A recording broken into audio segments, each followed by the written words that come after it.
आइए बच्चों, आप सभी लोगों का हमारे YouTube channel NCERT maths success classes पर स्वागत है। तो देखिए बच्चों, आज हम लोग समाकलन के फार्मूले पढ़ेंगे और हम लोग इन फार्मूलों को अवकलन के फार्मूले के साथ तुलना करके पढ़ेंगे। एकदम हम लोग तुलनात्मक अध्ययन करेंगे।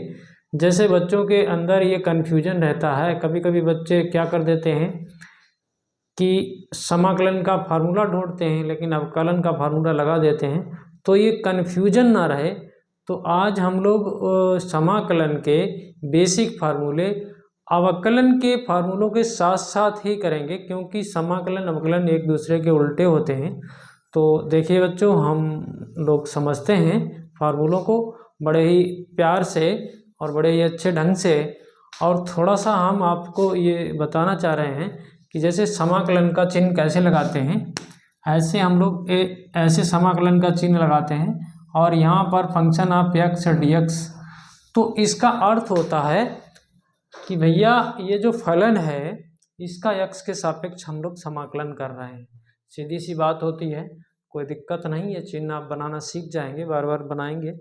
तो यहाँ हम लोग एकदम अवकलन और समाकलन का तुलनात्मक अध्ययन करेंगे, तुलना करके हम लोग पढ़ेंगे। तो सबसे पहले हम लोग क्या करेंगे, हम लोग यहाँ पर अवकलन के फार्मूले को लिखेंगे, उसका क्योंकि उल्टा होता है समाकलन, तो उसमें जो अवकलन का फार्मूला होगा उसमें जो हम लोगों को सूत्र दिया रहेगा उसी से हम लोग समाकलन के सूत्र को जान लेंगे, तो कभी भी कन्फ्यूजन नहीं होगा बच्चों। तो देखिए हम लोग धीरे धीरे करेंगे, आराम से समझेंगे। तो देखिए होता क्या है, जब हम किसी फंक्शन का किसी फलन का जैसे हम अवकलन करते हैं और उसमें एक कांस्टेंट जुड़ा हो और हम लोग इसका अवकलन करें, तो होता क्या है, ये साइन एक्स का तो कॉस एक्स हो जाता है, बट ये अचर कांस्टेंट होता है, यहाँ पर अवकलन इसका शून्य हो जाता है। और चूंकि समाकलन इसका उल्टा होता है, तो भैया इस कॉस एक्स का यदि हम लोग समाकलन कर दें तो आपको ये साइन एक्स मिल जाता है और फिर यहाँ पर एक कांस्टेंट जुड़ता है। तो ये कांस्टेंट इसलिए जुड़ता है कि जो ये 5 था, ये 5 की जगह को कवर कर रहा है। हम लोग कांस्टेंट जोड़ देते हैं अनिश्चित समाकलन में। ये कांस्टेंट इसलिए जोड़ते हैं कि हम यदि इसका हम लोग समाकलन करते तो हमें तो उत्तर ऐसा आना चाहिए था, क्योंकि ये एक दूसरे को उल्टे होते हैं, तो ऐसा तो उत्तर आया नहीं। तो यहाँ पर ये सी इसीलिए हम लोगों ने जोड़ा है कि ये यदि 5 था तो 5 मान ले, यदि यहाँ 10 था तो इसको 10 मान सकते हैं। तो कोई दिक्कत नहीं होगी, आपको हम समझाने का प्रयास करेंगे। तो कांस्टेंट इसलिए जोड़ते हैं अनिश्चित समाकलन में। इस कांस्टेंट को हम लोग समाकलन का अचर कहते हैं, समाकलन का अचर कहते हैं। और ये सी जो संख्या होती है, ये कोई भी वास्तविक संख्या हो सकती है, यानी नेगेटिव भी हो सकती है, पॉजिटिव भी हो सकती है, परिमेय भी हो सकती है और भिन्नात्मक भी, कैसी भी आप इसको वास्तविक संख्या समझें तो ये सी वास्तविक संख्या होती है। तो हम लोग धीरे धीरे चर्चा करेंगे और एकदम बेसिक तरीके से हम लोग समझेंगे। और यहाँ पर हम लोग देखिए बच्चों, केवल समाकलन के बेसिक फार्मूले समझेंगे। वैसे तो समाकलन में बहुत से फार्मूले हैं जिनको हम लोग आगे धीरे धीरे समझते चलेंगे। जैसे ही हम लोग एक्सरसाइज करेंगे वैसे ही आगे फार्मूले आएंगे, उनको करेंगे, धीरे धीरे सब कुछ समझ में आ जाएगा। तो देखिए बच्चों, हम लोगों ने सर्वप्रथम अवकलन को पढ़ा है। अवकलन का पहला फार्मूला पढ़ा है। देखिए अवकलन या अवकलन कहिए या अवकलज कहिए, एक ही बात होती है। डेरिवेटिव कहते हैं, डेरिवेटिव कहते हैं। अवकलन कर रहे हैं ना, डेरिवेटिव्स कहते हैं। मतलब हम लोग एकदम बहुत से फार्मूले लिखेंगे और इस समाकलन को हम लोग देखिए क्या कहेंगे। देखिए यहाँ देखिए समाकलन, ऊपर ही हमने लिख रखा है, इसको इंटीग्रल्स कहते हैं या इंटीग्रेशन कहते हैं, या भैया इसको ऐसा भी कह सकते हैं एंटी डेरिवेटिव। ठीक है, एंटी डेरिवेटिव। अब आप स्पेलिंग पे ना जाइए, स्पेलिंग इधर उधर हो सकती है। तो एंटी डेरिवेटिव हम लोग बड़े ही प्यार से समझेंगे। तो सबसे पहले हम आपको पहले फार्मूले की बात करते हैं।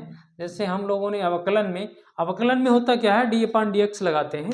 यहाँ पर हम लोग उसको लगाएंगे, अभी दिखाएंगे आपको, d/dx लगाएंगे और ये पहला फार्मूला होता है। होता क्या है यहाँ पर n x n-1 ऐसे होता है ये फार्मूला, पहला फार्मूला। बिल्कुल पहला आप जिसको समझे पहला मान लें, दूसरा मान लें, कोई दिक्कत नहीं। तो क्योंकि अवकलन समाकलन का उल्टा है, तो निश्चित रूप से यदि हम इसका समाकलन कर दें इधर वाले का, तो हमें ये प्राप्त हो जाना चाहिए x की घात n। तो चलिए हम करते हैं। तो देखिए हमने क्या कर दिया, हमने इस n x n-1 ये देख रहे हैं आप dx कर दिया, और इसके बराबर में हमें क्या होना चाहिए x की घात n। क्योंकि अब ये तो फार्मूला सही नहीं लग रहा होगा आपको, तो इसको थोड़ा सा और चेंज कर दीजिए भैया। ये n एक कांस्टेंट है, इसको यहाँ ले जाइए। तो ले जाते हैं, यहाँ देखिए x की घात n-1 dx हो गया, तो x की घात n बटे n आ गया। क्योंकि जनरली हम लोग जानते हैं कि ये फार्मूला x की घात n का है, तो क्यों ना इधर भी x की घात n बना लिया जाए। तो देखिए n जो है हमारा तो n x की घात n-1 है, लेकिन हम चाह रहे हैं कि यहाँ पर n बने, केवल n रहे।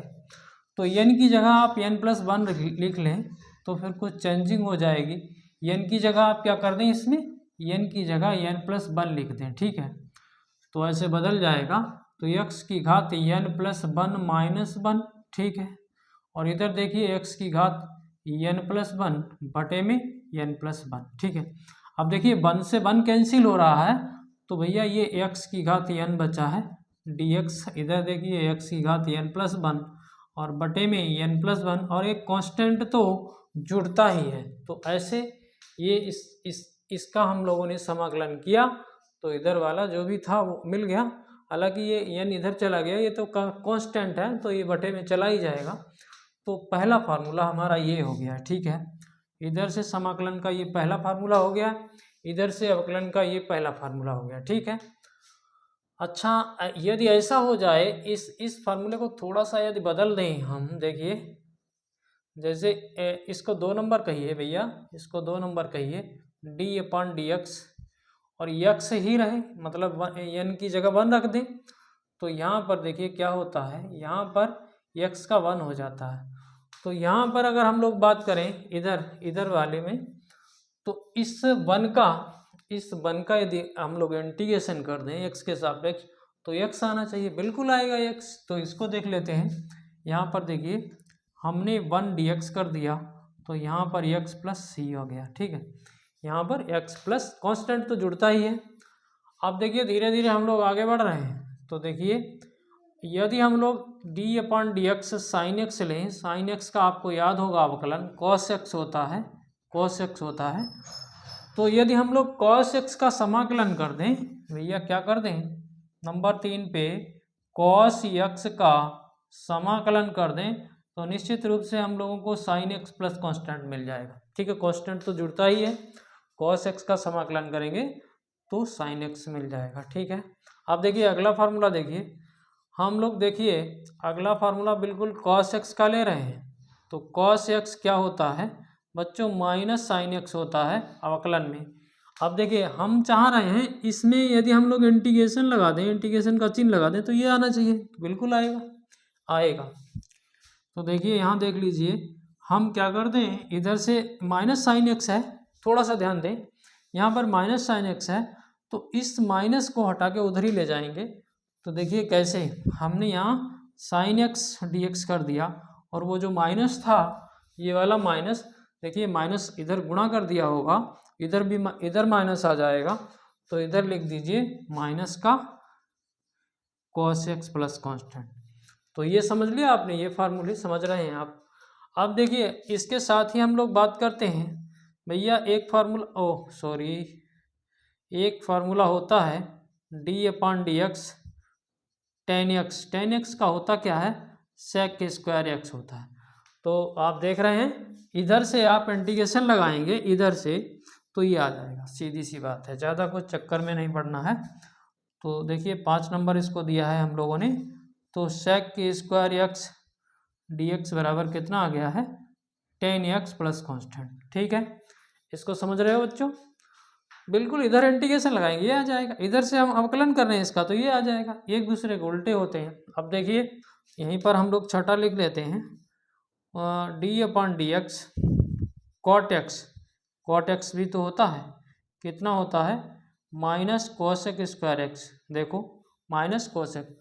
अब यहीं पर छठा लिखते हैं। अब देखिए हम लोग इसका यदि इंटीग्रेशन करेंगे तो कॉट एक्स मिलेगा, इस माइनस को हम लोग इधर लगा देंगे।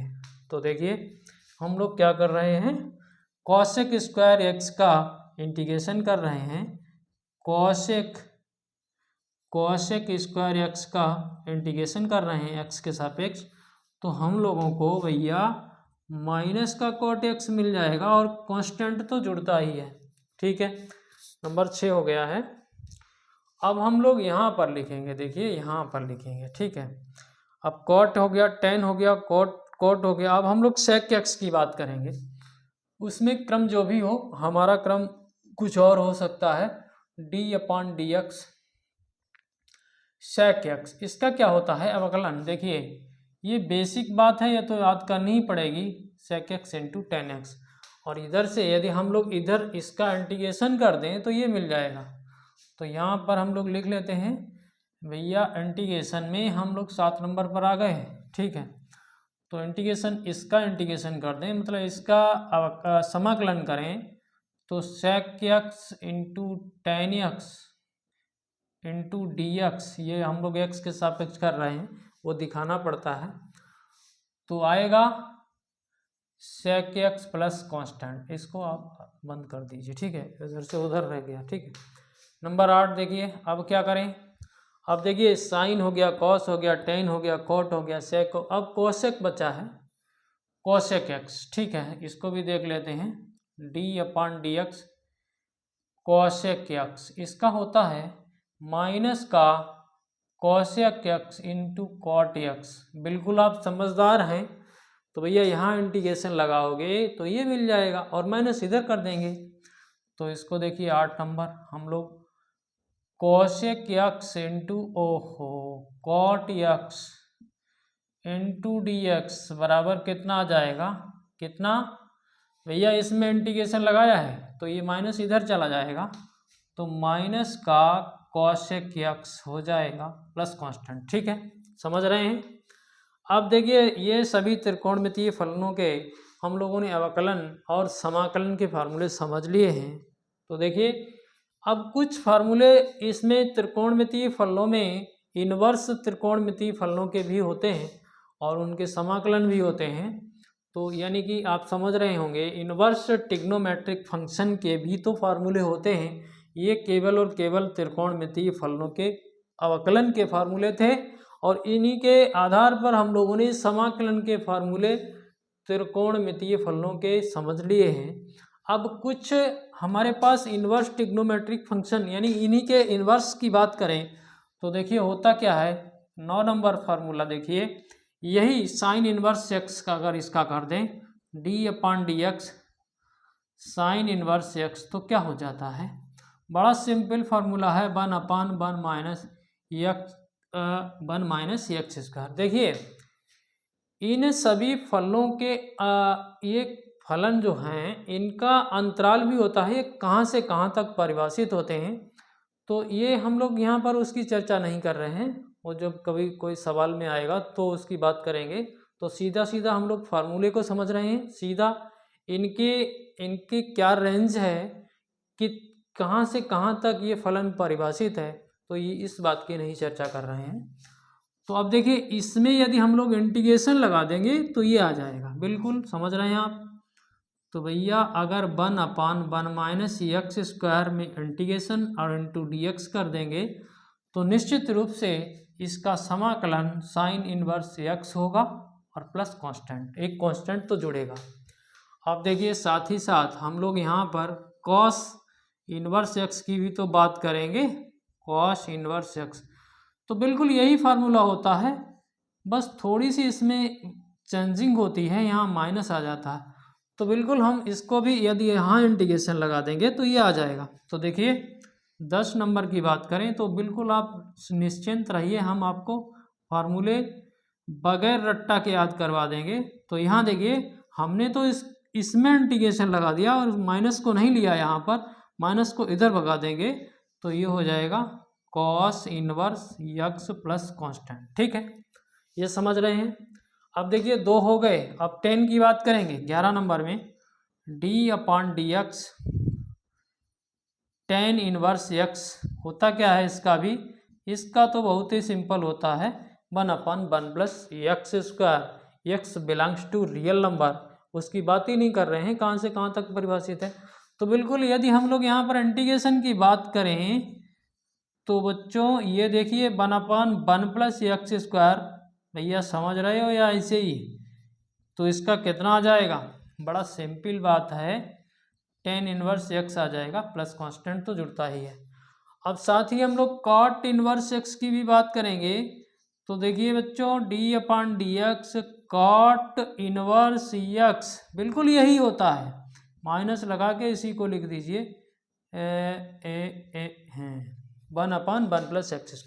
अब यहाँ पर हम अगर बात कर दें तो भैया बच्चों देखिए इसको ही लिख दीजिए आप 1/1 plus x square d x और माइनस लगा दीजिए यहाँ और cot inverse x plus constant. ठीक है, इस माइनस को उठा के उधर रख देते हैं, कोई दिक्कत नहीं, आपको समझ में आ रहा होगा। अब देखिए ये हम लोग मिटाएंगे इसके बाद में, अभी देखते हैं। हम लोग 12 नंबर तक पहुंच चुके हैं बच्चों, आपके समझ में आए होंगे। यदि देखिए समझ में आए हों तो वीडियो को पूरा देखें, और अभी हम आगे बात करेंगे मिटा के। तो देखिए बच्चों हम लोगों ने 12 नंबर तक सवाल फार्मूलों को कर लिया था, यानी कि हम लोगों ने काट इनवर्स एक्स के फार्मूले की बात कर ली थी। तो उसी क्रम में हम लोग देखिए सेक इनवर्स एक्स की भी बात करेंगे। भैया सेक इनवर्स एक्स भी तो होता होगा डी अपॉन डी एक्स, इसको 13 नंबर डाल दीजिए, और इसका क्या होता है 1/x स्क्वायर -1 ऐसा होता है। ठीक है, इसको समझते रहिएगा। और देखिए अब इसका यदि हम लोग इंटीग्रेशन कर दें तो ये आ जाएगा। ठीक है, इधर लिख लेते हैं 13 नंबर।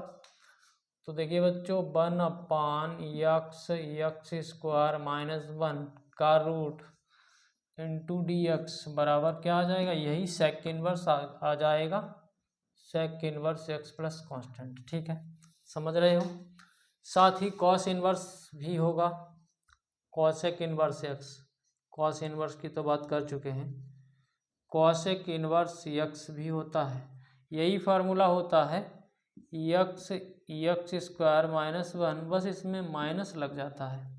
तो यहाँ पर हम लोग बात करें इसमें, तो इसी को लिख दीजिए आप एक्स स्क्वायर -1 का रूट इंटू डी एक्स बराबर माइनस का cosec inverse x plus constant. ठीक है बच्चों, हम लोगों ने sine cos tan cot sec cosec inverse की सभी की बात कर ली है। अब देखिए एक फार्मूला होता है, बड़ा प्यारा फार्मूला होता है, और इतना प्यारा होता है उसका अवकलन समाकलन एक जैसा ही होता है, e की घात x बराबर e की घात x होता है। तो यही तो सबसे प्यारा फार्मूला है कि भैया इसको तो याद ही नहीं करना पड़ता है, इसमें तो कोई मिस्टेक नहीं होती है याद करने में। तो देखते रहिएगा, ये इधर से e की घात x प्लस कांस्टेंट हो जाएगा, तो यहाँ आपको कोई दिक्कत नहीं होगी e की घात x वाले फार्मूले में। 16 नंबर एक फार्मूला हम लोगों को देखिए अवकलन में ये होता है a की घात x, तो होता क्या है a की घात x log a। ठीक है, हम लोग सीधा सीधा फार्मूले की बात कर रहे हैं, ज़्यादा चक्कर में नहीं पड़ रहे हैं, a की घात x log a। ठीक है, और यदि हम लोग यहाँ पर समाकलन लगा देंगे, यहाँ पर तो ये आ जाना चाहिए, तो लगा देते हैं। देखिए a की घात x और log a और इंटू डी एक्स, तो ये आएगा इधर वाला a की घात x आ जाएगा। ठीक है, अब देखिए बच्चों यहाँ पर log a कांस्टेंट है, इसको हम लोग इंटीग्रेशन के बाहर ले जा सकते हैं, कोई दिक्कत वाली बात नहीं है। तो देखिए इसी को थोड़ा सा आगे बढ़ा दें तो a की घात x और डी एक्स बराबर हो जाएगा a की घात x और log a नीचे चला जाएगा, और एक कांस्टेंट तो जोड़ना ही है। अब देखिए होता क्या है, एक फार्मूला होता है, यहाँ पर बात करें होता है d upon d x log x, x को मॉडुलस में रख लो क्योंकि लॉग का डोमेन पॉजिटिव रहता है तो 1/x हो जाता है। अब भैया इसका इंटीग्रेशन करेंगे तो वही आ जाएगा उल्टा घूम के 1/x dx बराबर कितना आ जाएगा, log modulus x plus constant. ठीक है, तो अब हम लोग क्या करें, अगर एक फार्मूले की बात करें थोड़ा सा छोटा सा 18 नंबर, अगर हमारे पास कोई कांस्टेंट हो, यहाँ पर अवकलन की बात कर रहे हैं, कैसा भी कांस्टेंट हो, मतलब कांस्टेंट हो, तो भैया यहाँ 0 हो जाता है, इसका कांस्टेंट का अवकलन 0 हो जाता है। और इसकी तो फिर उल्टा तो नहीं करेंगे, क्योंकि हाँ इतनी ज़रूर बात करेंगे कि हम लोग अगर ऐसा फार्मूला बनाएं जैसे x की घात 0 हो dx हो, तो इसको यदि हम लोग समझें थोड़ा सा तो ये x की घात 0 को 1 dx कह सकते हैं। यदि और थोड़ा समझें तो हमारा फार्मूला x की घात n वाला होता है, तो उससे x की घात n+1/n+1 होता है ना, ये होता है। तो यहाँ पर तो x की घात 0 है, तो x की घात 0 में +1 करोगे, 0 में +1 करोगे प्लस कांस्टेंट करोगे तो भैया कितना आ जाएगा, कुल मिला के x + c आ जाएगा।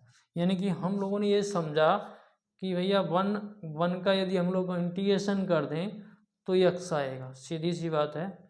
तो बच्चों हमने प्रयास किया है आपको फार्मूले समझाने का, रटाने का नहीं, रटना नहीं पड़ेगा आपको।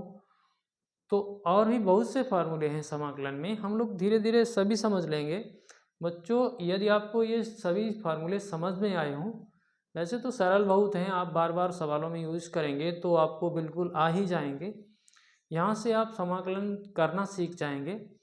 तो यदि ये फार्मूले समझ में आए हों तो चैनल को सब्सक्राइब कर लें, बेल आइकन को प्रेस कर लें, ऑल बटन पर सेट कर लें ताकि हमारे वीडियो का नोटिफिकेशन आप लोगों को मिलता रहे। साथ ही अपने दोस्तों में शेयर करें और हमारा सहयोग भी करें और प्यारा सा कमेंट करें ताकि हमारा मनोबल बढ़ता रहे। धन्यवाद।